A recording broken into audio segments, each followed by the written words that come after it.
Antes de qualquer lista, antes de qualquer palavra dura, uma verdade precisa atravessar o peito como atravessa a vida real. Nem toda atitude de um filho adulto pode ser acolhida em silêncio sem custo psíquico. Existe um ponto em que o amor deixa de proteger e começa a ferir quem ama. Não se fala muito sobre isso porque dói demais admitir, mas alguns comportamentos não são apenas erros de percurso. São atos que reorganizam a relação inteira por dentro, deslocam o lugar do pai, da mãe e criam uma culpa que não nasceu ali. Freud entendia que aquilo que mais machuca não é o ataque aberto, mas o gesto que vem carregado de intimidade, porque ele atravessa direto as defesas e se instala no inconsciente como uma ferida que não sangra, mas não fecha. A ideia de que pais devem perdoar tudo criou gerações inteiras presas a um ideal impossível. Um ideal que exige tolerar desrespeito, engolir humilhação e chamar abandono de fase. Só que o psiquismo não funciona com slogans morais. Ele registra atos, repete padrões e cobra coerência interna. Quando um filho adulto age como se o vínculo fosse indestrutível, ele testa algo profundo. Até onde pode ir sem perder nada? Freud já dizia que o ser humano aprende mais com o que não encontra resistência do que com qualquer discurso. E o problema começa quando o perdão é oferecido antes mesmo de a dor ser reconhecida. Este vídeo não fala de castigo, frieza ou rompimento impulsivo. Ele fala de atitudes específicas que, quando repetidas e normalizadas, destroem a estrutura emocional de quem criou, cuidou e permaneceu. Atitudes que não pedem mais compreensão automática, mas consciência. Porque quando tudo é perdoado, nada é elaborado. E o que não é elaborado retorna em forma de angústia, adoecimento e um cansaço que não passa nem dormindo. A visão freudiana não romantiza o sofrimento parental. Ela o encara como sintoma de algo que já ultrapassou o limite do saudável. Ao longo deste vídeo, cada atitude será atravessada não como julgamento, mas como espelho. Um espelho desconfortável, necessário, silencioso. A intenção não é ensinar a amar menos, mas impedir que o amor continue sendo usado contra quem ama. Se você se identifica com alguma dessas coisas, fique até o fim, porque pular um trecho é como ignorar um detalhe essencial do próprio passado. Deixe o like para que essa conversa alcance outros pais que sofrem calados e escreva nos comentários se você vive algo parecido. Nomear a dor, às vezes, é o primeiro ato de respeito consigo mesmo. Primeira atitude que jamais deveria ser perdoada. O desrespeito consciente, repetido e sustentado, aquele que não nasce de um momento de explosão, mas de uma escolha silenciosa de atravessar limites sabendo exatamente o que está fazendo. Não é a discussão pontual, nem a divergência de ideias próprias da vida adulta. É o tom usado para diminuir, a palavra escolhida para ferir, o olhar que comunica desprezo, a decisão deliberada de tratar pai ou mãe como alguém sem lugar, sem autoridade simbólica, sem valor emocional. Essa atitude corrói porque acontece de forma calculada, apoiada na certeza de que o vínculo parental será sempre o último a se romper. Freud via nesse tipo de comportamento um jogo inconsciente de poder, onde o filho adulto testa até onde pode ir sem perder a fonte primária de acolhimento, usando o amor recebido como escudo para agir sem responsabilidade afetiva. Esse desrespeito não aparece de uma vez. Ele se instala aos poucos como uma infiltração. Primeiro vem a ironia disfarçada de brincadeira, depois a interrupção constante, em seguida a invalidação de sentimentos, até que o pai percebe que já não consegue terminar uma frase sem ser corrigido, ridicularizado ou ignorado. O impacto não é apenas emocional, é identitário.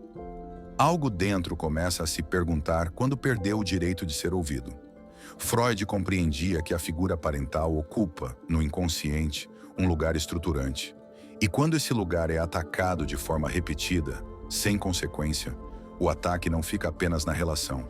Ele atinge o eu de quem sofre, produzindo vergonha, insegurança e uma sensação difusa de inutilidade que se espalha para outras áreas da vida. O mais perverso dessa atitude é que ela costuma vir acompanhada de justificativas socialmente aceitas. Opinião forte, personalidade difícil, sinceridade demais. O pai tenta racionalizar, tenta acompanhar o mundo novo, tenta não parecer ultrapassado. Só que o corpo reage antes da mente. O coração acelera antes de encontros, o estômago se fecha, o silêncio se torna uma forma de autoproteção. Freud dizia que o inconsciente fala através do mal-estar.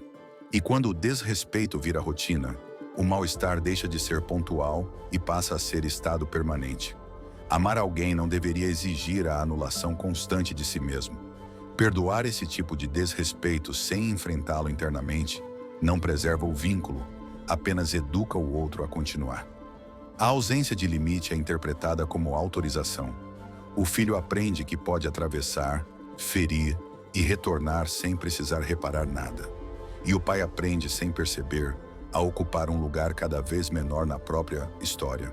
Freud alertava que o perdão só tem efeito quando vem depois da elaboração. Antes disso, ele é apenas repressão emocional.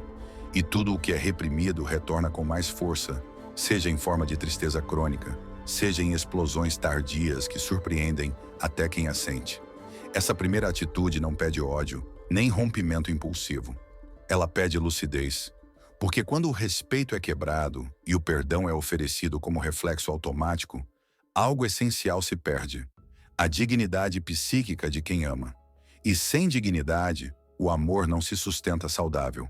Ele vira obrigação, medo de perder, tentativa desesperada de manter um vínculo que já está sendo corroído por dentro. Aqui começa a travessia mais difícil do vídeo, porque reconhecer esse ponto não dói menos do que viver nele. Mas é o único caminho para não continuar adoecendo em nome de um amor que já não protege. Segunda atitude que não deve ser engolida em silêncio: usar a culpa como ferramenta para controlar, manipular ou inverter responsabilidades. Aqui o dano não vem em forma de ataque direto, mas em movimentos sutis que fazem os pais duvidarem da própria sanidade emocional. O filho adulto não grita, não ameaça, não explode. Ele sugere, insinua, se coloca como vítima, desloca o foco com habilidade. Uma frase solta, um suspiro calculado, um afastamento estratégico depois de conseguir algo. Aos poucos, os pais começam a sentir que qualquer limite imposto causa sofrimento no outro.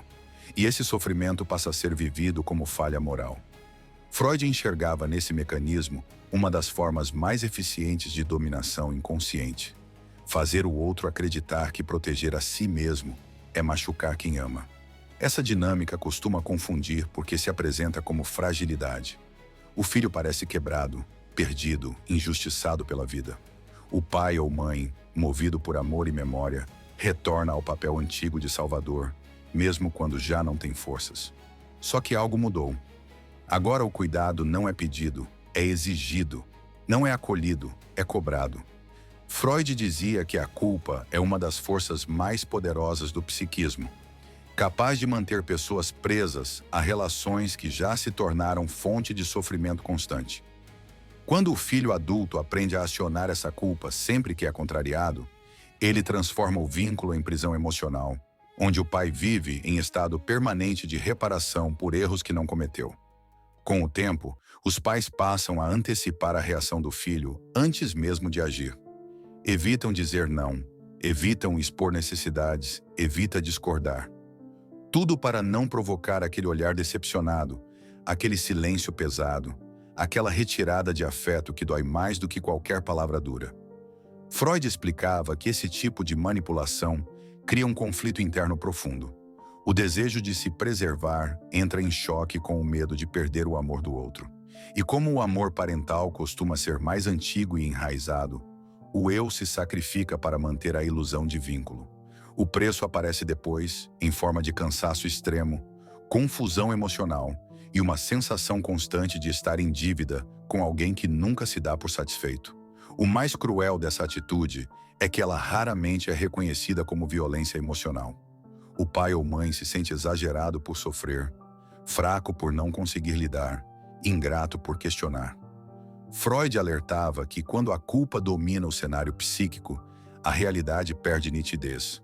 O sofrimento passa a ser normalizado e o abuso emocional se esconde atrás de narrativas de amor e necessidade. Perdoar essa atitude sem consciência não alivia a relação, apenas fortalece o padrão. O filho aprende que basta sofrer para controlar, e os pais aprendem que precisam se anular para continuar sendo aceito. Aqui, o perdão automático não é virtude, é autoabandono. Porque quando a culpa passa a guiar o vínculo, o amor deixa de ser encontro e vira obrigação emocional. E Freud lembraria, com a precisão de quem entende a alma humana, que nenhum relacionamento se sustenta saudável quando um dos lados vive permanentemente com medo de decepcionar. Essa atitude não pede frieza, pede clareza interna. Sem ela, o amor continua existindo, mas sempre acompanhado de um peso que não deveria estar ali. Terceira atitude que não deve ser varrida para debaixo do afeto. A inversão de papéis, quando o filho adulto coloca sobre quem criou a responsabilidade emocional que deveria ser dele. Não é ajuda pontual, não é apoio em um momento difícil. É a transferência contínua do próprio caos interno para quem deveria, nesta fase da vida, estar construindo autonomia psíquica. Problemas financeiros recorrentes, decisões impulsivas seguidas de pedidos de resgate, crises constantes que sempre exigem acolhimento imediato, mas nunca geram mudança real. Aos poucos, a relação deixa de ser vínculo e passa a ser drenagem. Freud via esse movimento como uma fixação infantil não resolvida, onde o adulto permanece exigindo cuidado como se o tempo não tivesse passado, enquanto quem está do outro lado envelhece emocionalmente de tanto sustentar. Essa inversão cansa de um jeito difícil de explicar. Não é só o esforço prático, é o peso invisível de estar sempre disponível, sempre preocupado, sempre carregando consequências que não são suas. A vida começa a ser organizada em função das crises do outro. Planos são adiados, decisões são revistas, limites são flexibilizados porque não é o momento, porque ele ou ela não aguenta agora. Freud dizia que o inconsciente não respeita o calendário biológico. Quando alguém não é convidado a amadurecer, permanece repetindo padrões infantis, e essa repetição cobra seu preço de quem sustenta a fantasia de proteção eterna. Com o tempo, surge um ressentimento silencioso, seguido de culpa imediata por sentir esse ressentimento. Uma mistura confusa de amor, exaustão e raiva reprimida. A pessoa sente que não pode reclamar, porque afinal está apenas ajudando. Só que o corpo denuncia. Irritação constante, sensação de estar preso, uma fadiga que não se resolve com descanso. Freud entendia que o afeto também precisa de circulação equilibrada. Quando ele flui apenas em uma direção, o psiquismo entra em estado de desequilíbrio. A relação passa a produzir mais angústia do que vínculo, mais obrigação do que escolha. O problema se aprofunda quando qualquer tentativa de limite é recebida como rejeição. O filho adulto reage com mágoa intensa, acusações veladas ou retraimento dramático. Isso empurra quem cuida de volta para o lugar antigo, de protetor absoluto, mesmo quando esse lugar já não cabe mais. Freud alertava que, nesses casos, o sofrimento não está apenas na relação atual, mas na repetição de um pacto inconsciente antigo. Eu cuido para não ser abandonado. Perdoar essa atitude sem reorganizar esse pacto mantém todos presos a uma dinâmica que impede crescimento de ambos os lados. Aqui, o perdão automático não preserva o amor, ele prolonga a dependência. Porque quando a responsabilidade emocional é constantemente deslocada para quem já deu tudo o que podia, o vínculo deixa de ser encontro entre adultos e se transforma em encenação de um passado que não volta. Essa atitude exige algo mais difícil do que paciência. Exige reconhecer que amar também é permitir que o outro enfrente as próprias consequências. Sem isso, o laço continua existindo, mas à custa de uma exaustão que corrói por dentro e rouba, aos poucos, a própria alegria de amar. Quarta atitude do seu filho que não deve ser perdoada: o apagamento deliberado do vínculo quando a presença some não por necessidade real, mas por conveniência emocional. Não é a distância física nem a rotina corrida da vida adulta. É a escolha repetida de não estar, de não responder, de não lembrar, de não sustentar nenhum fio de continuidade afetiva. O vínculo passa a existir apenas quando interessa, quando há ganho, quando surge uma demanda. Fora isso, o silêncio reina. Freud compreendia esse tipo de comportamento como uma retirada consciente de investimento emocional, algo que o inconsciente de quem recebe sente como rejeição profunda, mesmo quando a razão tenta suavizar com explicações modernas sobre independência e autonomia. Esse apagamento machuca porque não se anuncia. Ele não vem com ruptura clara, nem com confronto honesto. Ele acontece aos poucos, em camadas. Datas importantes que passam sem contato, mensagens respondidas com atraso frio, encontros sempre adiados. Quem está do outro lado começa a se perguntar se está pedindo demais ao desejar presença mínima. A mente tenta se adaptar, mas o afeto não acompanha. Freud dizia que o ser humano adoece mais pela ausência sem significado do que pela perda assumida. Quando não há explicação, o inconsciente preenche o vazio com culpa, dúvida e autodepreciação. Com o tempo, instala-se um estado de espera permanente, um olhar atento ao celular, uma esperança silenciosa de reconhecimento, um esforço constante para não incomodar. A pessoa começa a reduzir a própria importância emocional para suportar o afastamento. Isso não é maturidade, é defesa psíquica. Freud via nesse movimento um mecanismo de sobrevivência. Diminuir o desejo para não sentir a dor da frustração. Só que o desejo não desaparece. Ele apenas se transforma em tristeza difusa, em sensação de não ter lugar na vida de quem um dia foi centro. O mais perverso dessa atitude é que ela costuma ser socialmente validada. Cada um tem sua vida, cada um segue seu caminho. Só que vínculo não se sustenta apenas em memória. Freud lembrava que o laço afetivo precisa de presença simbólica contínua para permanecer vivo no psiquismo. Quando essa presença é retirada sem elaboração, o amor não some, ele se torna melancolia. E a melancolia corrói em silêncio, porque não encontra legitimidade para ser nomeada como dor real. Perdoar esse apagamento repetido não restaura a proximidade, apenas ensina que a ausência não tem consequência emocional. O vínculo continua existindo apenas para um lado, enquanto o outro circula livre de qualquer responsabilidade afetiva. Essa atitude não exige endurecimento, mas consciência dolorosa. Não se pode manter sozinho uma relação que precisa de dois. Quando o amor é tratado como algo sempre disponível, mesmo na ausência total, o preço pago é interno, invisível e alto demais para continuar fingindo que não dói. Quinta atitude, talvez a mais difícil de encarar sem defesas, é transformar a própria dor em arma e usá-la para ferir quem deu origem ao vínculo.